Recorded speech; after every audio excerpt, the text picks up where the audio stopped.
திருவண்ணாமலை மாவட்டம் செங்கம் அருகே கணவன் குடிவெறியால் மனம் வெறுத்து போன மனைவி தனது 2 குழந்தைகளுடன் உயிரை மாய்த்து கொண்ட சம்பவம் பெரும் சோகத்தை ஏற்படுத்தியுள்ளது. கணவனின் குடிவெறி, மனைவி குழந்தைகளை காவு வாங்கிய சம்பவத்தின் பின்னணி என்ன?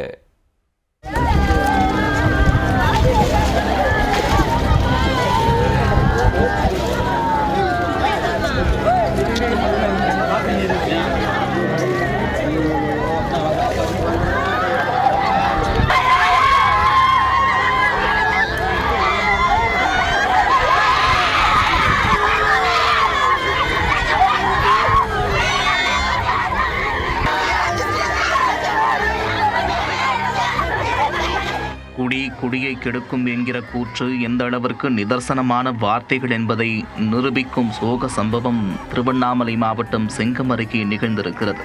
கணவனின் கண்மூடித்தனமான குடிவெறி ஒரு குடும்பத்தையே காவு வாங்கிவிட்டது. கணவன்தான் குடும்பத்தை காக்கும் அரண் என்று நினைத்திருந்த மனைவி மற்றும் பிள்ளைகளுக்கு அந்த கணவனின் குடிவெறியே காரணமாக மாறியது எப்படி? திருவண்ணாமலை மாவட்டம் செங்கம் அடுத்த சென்னசமுத்திரம் கிராமத்தைச் சேர்ந்தவர் வெங்கடேசன். இவரது மனைவி கௌரி.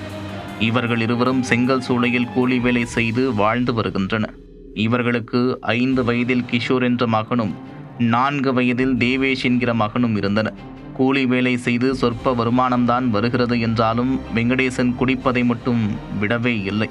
கூலி பணத்தை அப்படியே எடுத்துக்கொண்டு போய் டாஸ்மாகில் கொடுத்து மதுபாட்டிலை வாங்கி குடித்துவிட்டு தான் வீட்டிற்கு வருவார்.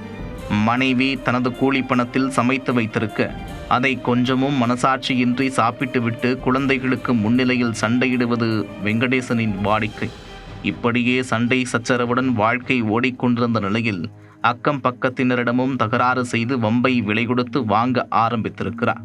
இதனால் மனைவி கௌரி வாழ்க்கையை வெறுத்து போயிருக்கிறார். சம்பவத்தன்று உறவினர் ஒருவரின் இறுதிச் சடங்கில் பங்கேற்றுவிட்டு வீட்டிற்கு திரும்பும் வழியில் வெங்கடேசன் மது அருந்தியுள்ளார்.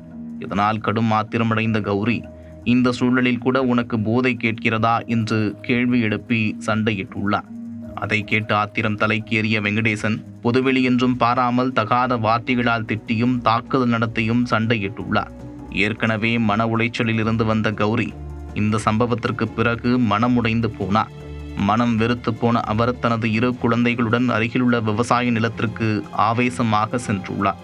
அங்கு ஆழமான கிணற்றுக்கு அருகே சென்ற அவர் தனது செல்போனை கரையில் வைத்துவிட்டு 2 குழந்தைகளுடன் கிணற்றில் குதித்து தற்கொலை செய்து கொண்டுள்ளார். தகவல் அறிந்து சம்பவ இடத்திற்கு சென்ற செங்கம் காவல்துறையினர் மற்றும் தீயணைப்பு மீட்பு படையினர் சுமார் 2 மணி நேர போராட்டத்திற்கு பிறகு 3 உடல்களையும் மீட்டனர். பின்னர் சடலங்களை செங்கம் அரசு மருத்துவமனைக்கு அனுப்பி வைத்தனர். இந்த சம்பவம் குறித்து போலீசார் வழக்கு பதிவு செய்து விசாரணை மேற்கொண்டு வருகின்றனர். குடியை கெடுக்கும் என்கிற கூற்றுக்கு ஏற்ப கணவனின் குடிவெறி ஒரு குடும்பத்தையே காவு வாங்கிய சம்பவம் திருவண்ணாமலை மாவட்டத்தில் பெரும் சோகத்தை ஏற்படுத்தியுள்ளது.